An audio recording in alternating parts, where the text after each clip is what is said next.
So you need 2.5 yards. And I'm just gonna square the end.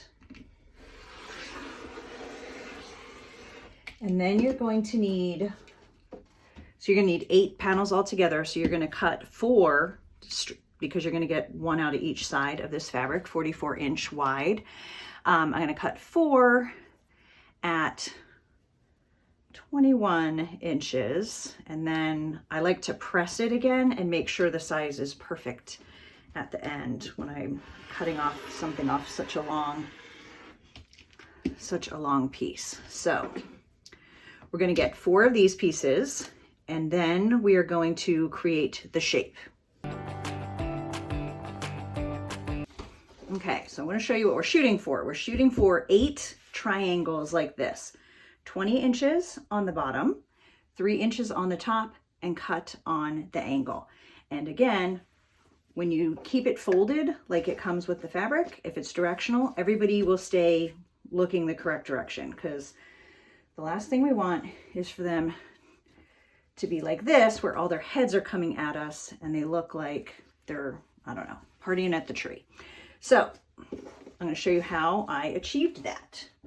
So we take the pieces that we cut a little bit oversized, and I pressed them, and I pressed the fold actually, so it stays nice and flat. And the first thing I'm going to do is square this up. So it needs to be, and always double check, I double check 15 times, 20 inches across, 20.5 up. So it's a very subtle difference, and I guess you just need to be consistent. So if you do 20 by 20, do it that way all the way around, because if you have 3 that are 20 by 20.5 and 3 that are 20 by 20, you're going to get very confused when you're sewing. So I'm going to line this up on the bottom, and we're going to be able to trim all the edges just a teeny bit to make sure that we get 8 pieces that are the same. So first, I just cut off the folded edge. And now I'm going to measure 20 across, just to be triple check. Yep, 5 to 25, that's 20. My math teacher would be so proud. Always making sure it stays lined up. So I'm just going to trim that.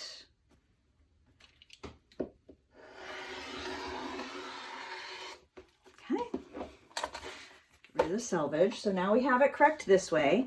Now we're going to turn it. Line these edges up again along the guidelines. Keep everything straight and square. And now we need 20.5. So first I'm going to square off the bottom.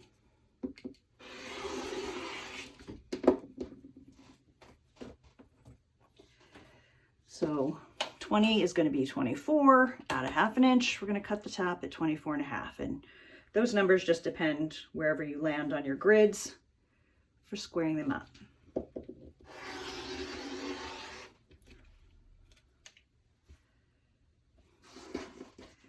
Okay, get rid of that. Now, this is going to be the 20-inch edge by their feet, or the bottom of whatever your directional fabric is. Then we need to center, have 3 inches at the top. So you're going to measure in 8.5 inches from each side. And I'm just using a fabric marker to put a little mark there. 8.5. And then just to double check that you got your width right, you can make sure that it's 3 inches between those 2 marks, which it is. Now, you're just going to cut between that mark up there and this bottom corner.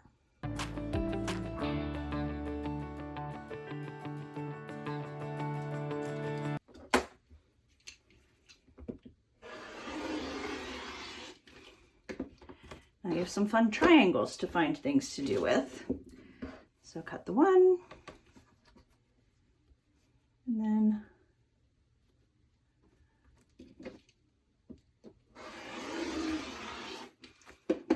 cut the other.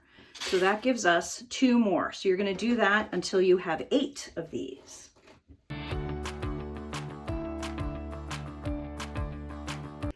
Now that we have 8 of these cut, we are going to put them right sides together.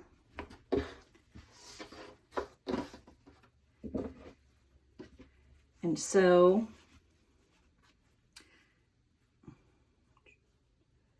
yeah, it's just right sides together, and we're gonna sew them all together to make a circle. Just do not sew the last one, and we're gonna sew with a 1/2 inch seam.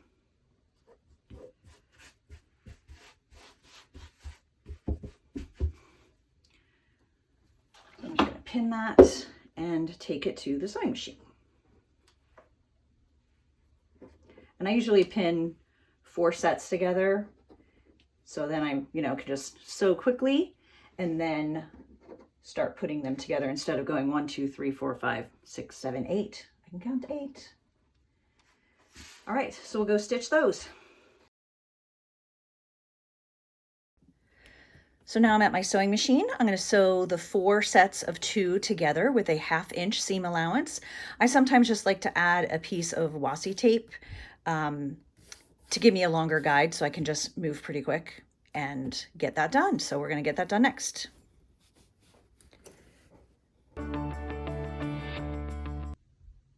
So now that you've sewn together 7 of the 8 sides of your 8 panels for your tree skirt, we're going to turn it over and press the seams open and flat. Now you need to decide how you want to do the backing. I have decided that I am going to be using the same process with a random toss, so I don't have to worry about which edge is the bottom, which is the top, but I'm going to make the 8 more things because I want my tree skirt to be reversible. If you just want a plain color on the back or don't care if it's going to be reversible, you can get a 54-inch wide piece of fabric, and then you can just iron that and use the topper that you just made as the pattern for how to cut that. But I'm going to make it a little more difficult because I want it to be more versatile. I want to have a fun gnome side, and then I want to have a more traditional snowflake on red. And this is one of the flannel prints from my Gnome for Christmas fabric collection from Riley Blake Designs as well. So I've cut out these 8, and now I'm going to do the same process. I'm going to stitch these together, 7 of the 8 sides, open them, and iron those flat. So we'll do that, and then we'll go on to the next step. So to get set up for the gnome side of my tree skirt, because I'm going to make my tree skirt 2-sided, so I have options each year, I'm taking the panel from my Gnomes for Christmas fabric from Riley Blake Designs and cutting it apart. So this is the big one in the center. I'm going to cut this guy out, and I'm going to place him on my tree skirt, what will be center front. It comes patchwork to be a quilt, but we're just going to cut it out so we can get at all these cute little gnomes and their sayings. And I want to keep, for this one, I want to keep Gnome for Christmas, but All Roads Lead isn't going to fit really well. So I'm going to cut like this and then go up around that gnome, because I also don't want to cover all of this fabric. Then I was debating, it's hard when you're the designer, you get attached to the words. I was like, well, it'd be really cute if it had all the little sayings around. But then I decided I'm probably just going to do it like this, where I have each of the big gnomes in a section. So it's a little more subtle, but it gives it a little bit more variety in size. So this is where I used the thermal web. So I'm going to take the backing off. I'm just going to iron this on. So now I have 8 big gnomes and I have 8 sections, but remember, some of them are going to be behind your tree. So I'm going to make sure that I put this big one and the Gnome for Christmas words, so the only words I'm going to keep, in the center front. My space isn't super huge, but it's directly across from the unstitched edges, like the part that we didn't sew together yet.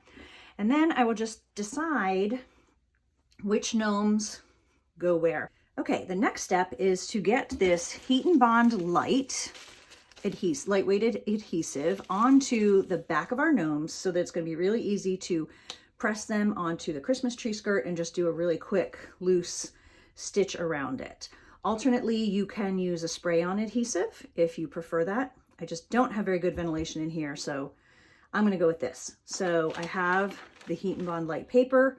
I have my iron set to satin per their instructions. I'm using a wool pressing mat that Riley Blake Designs gave me. That's who I designed fabric for.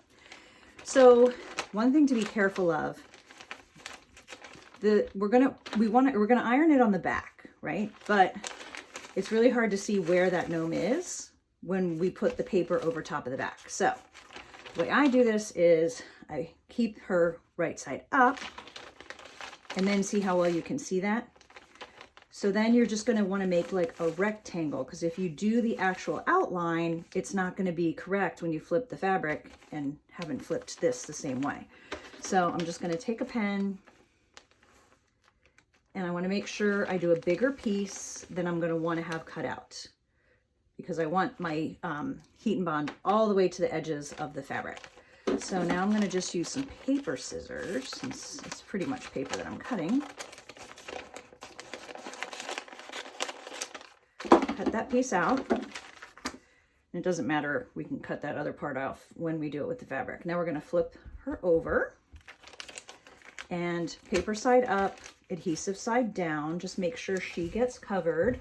I can see that she is, you might not be able to. Now we're gonna run the iron over that 1 to 2 seconds gently. 1 Mississippi, 2 Mississippi, gently, gently, gently. Okay, so now testing it, yep, that's adhered. Now I'm gonna take my fabric scissors and I'm just gonna cut loosely around the gnome. And I'm not gonna cut, I'm gonna make sure I leave a little bit of cream all the way around, because I'm going to just do a really loose stitch to put this on. I'm not going to do a full applique stitch because I just don't want this to take quite that long. And I feel like if the edge ends up fraying a little bit, it kind of goes with the whole gnome theme. It'll be fine. But you, of course, can make whatever choices you're going to make for your Christmas skirt and whatever fabric you are using if you're not using my gnomes.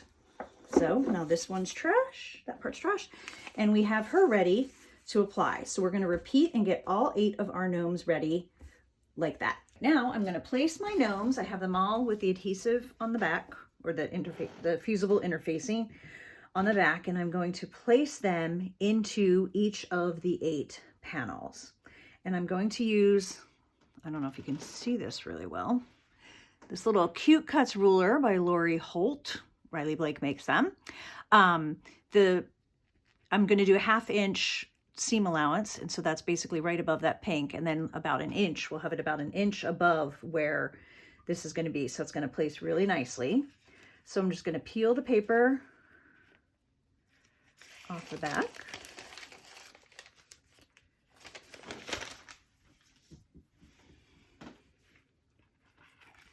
And then I'm going to gently put that down. Ooh, frayed the edge there, not good. But I did say I didn't care, right? It would look cute. So we just got to punt and go for it. So it's about 3.5 from that edge, 3 1/4. So I'm going to move him over a teeny bit. And you can decide, you know, exactly how perfectionist you want to get on this. I'm trying to let go of my perfectionist tendencies with some of these things. And then I'm just going to press again about 1 to 2 seconds on the silk setting. Just whatever you use to put this on here, just follow the manufacturer's instructions. Okay, then I did decide what order I wanted to have them. So I'm just going to pivot my tree skirt, get to the next one, and I'm going to do the light guy next. So I want them to be all about the same amount from the edge for consistency.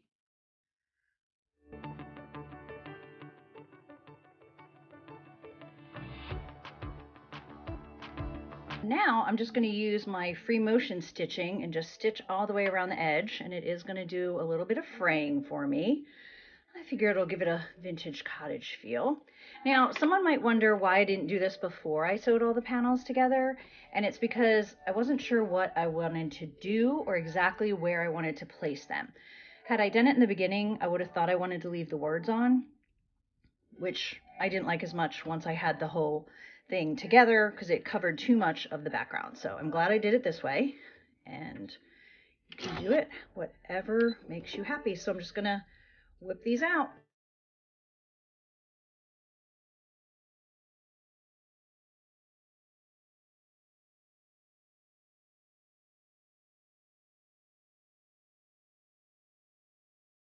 Now I'm going to sew all the way around the two sides, all the way around the outside, and then the inside circle, leaving an opening to turn and press.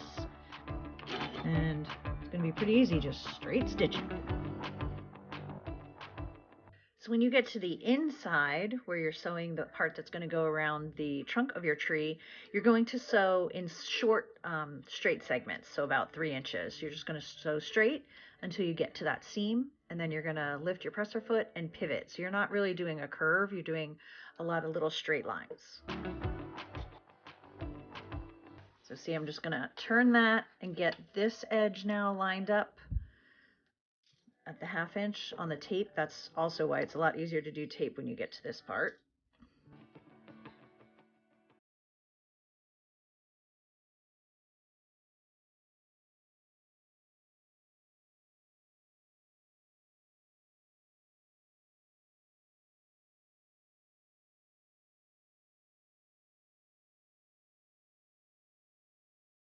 Now that we've stitched all the way around the outside, the outer edge, and the inner edge, we have some trimming to do before we turn this right side out, iron it, and do our top stitching. But we are getting close to the end. This corner has a lot of extra fabric. See, we have the 1/2 inch seam allowance, and then all of that has to go right in there. So we have to trim quite a bit off of that. But instead of just cutting it straight off, I recommend coming kind of at an angle, doing 2 clips, and make sure you do not hit your sewing, obviously. So we've gotten all that bulk out, and now when we turn it, it's going to go better. I would also recommend taking a little bit more off, a little bit more angle down at the end. I'm not going to cut all of this 1/2 inch seam allowance because I want to top stitch, and I feel like that's going to give this flannel extra stability, since I didn't put any interfacing or anything like that, to give it a little extra oomph. So that's how you're going to cut both of the outside corners, the edges that'll be in the back. Now you have a bunch of these. So we need to get the bulk out so that this gets a nice point too, because remember, we want straight edges. We're not doing a curve, so we have to make sure that we trim the bulk off of this so that we can get that look.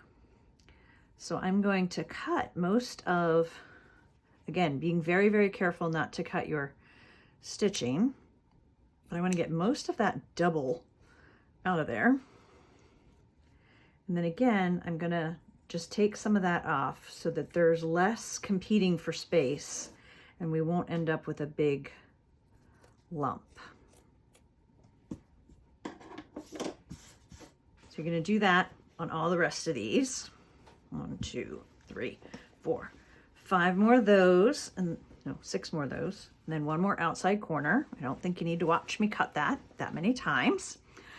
Now, what do we do about these inside? So this is the part that's up at the tree. So these are more inside. So these I'm going to do on the outer corner. Hopefully you can see this. I'm going to do the same thing I did on that really pointy one. I'm going to do it twice just to get a lot of that bulk out of there. And then because we don't need stability up here to keep that crisp edge, I am going to trim all the way through to about a 1/4 inch from the 1/2 inch that we sewed. Very carefully. Cutting like a left-hander. Both my parents are left-handed, so sometimes I get a little confused. But that was feeling a little awkward. So I'm just going to cut all the way around. And now you need to just do a little notching to get this bulk out of these points. Again, don't go too close and cut your stitch line. The goal basically is to relieve the pressure. Kind of like if you try and put too much body into some jeans, you got a little too much pressure. We don't want that kind of pressure in our sewing either.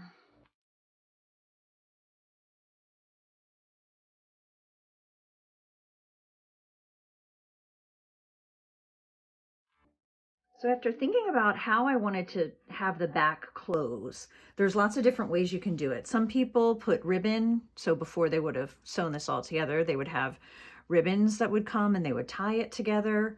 Didn't want to deal with ribbons and didn't want to deal with ribbons when I was storing it. I just want it to be nice, flat, and compact. And because I want mine to be double-sided, where I can have this side out or I can have the snowflakes out, I decided to go back to one of my trusty friends, the Kam Snap, which are plastic snaps, and it's going to look cute because I put the yellow just to show you where I'm planning on putting them so you can see them, but I'm going to use white. So on this side, it's just going to kind of blend with the beards and everything, and then on this side, it's just going to look like another big snowflake. So it'll work out perfectly. So the way that these work, you need, each snap is 4 pieces. So there is the side you're going to see, 2 of those, and then the sides that snap together. So to put 3 snaps, we need 6 of these, and then 3 of each of these. Then you decide where you want to put it, and I got a kit that has a bunch of different colors, and I'll give you a link to that. Found that on Amazon. It has this little press. They give you an awl, I believe that's called. Very sharp, be very careful. So you're basically going to just push it through the fabric. Don't push it through your stitch lines though. Push it through the fabric to make a hole for your snap. Now, because I need these to line up, I'm also going to pick it up and push it through the second layer. So it's going through both sides of this. Then, because this is the top, this is what we want to see on this side, we put that there, and then you can put either of the other side, doesn't really matter which one you do first. You will just want to make sure you don't do 2 of the same where you want it to actually snap. And then put it in the tool and you just squeeze down. Don't do it too hard. My husband managed to go too hard and break it. Basically what that does is it bends the plastic, the pointy plastic tip, so that it is inside there.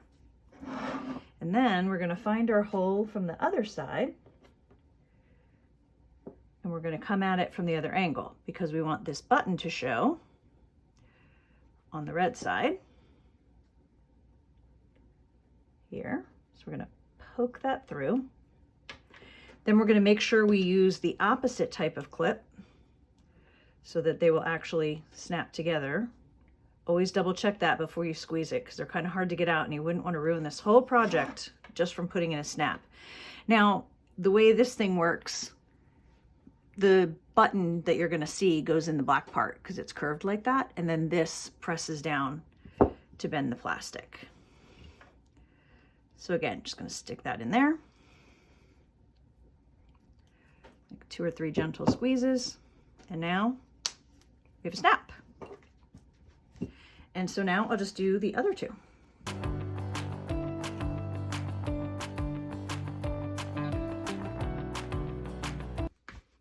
So now that's going to stay closed on that side, and then it's just going to look like 3 buttons or snowflakes when I have the other side up.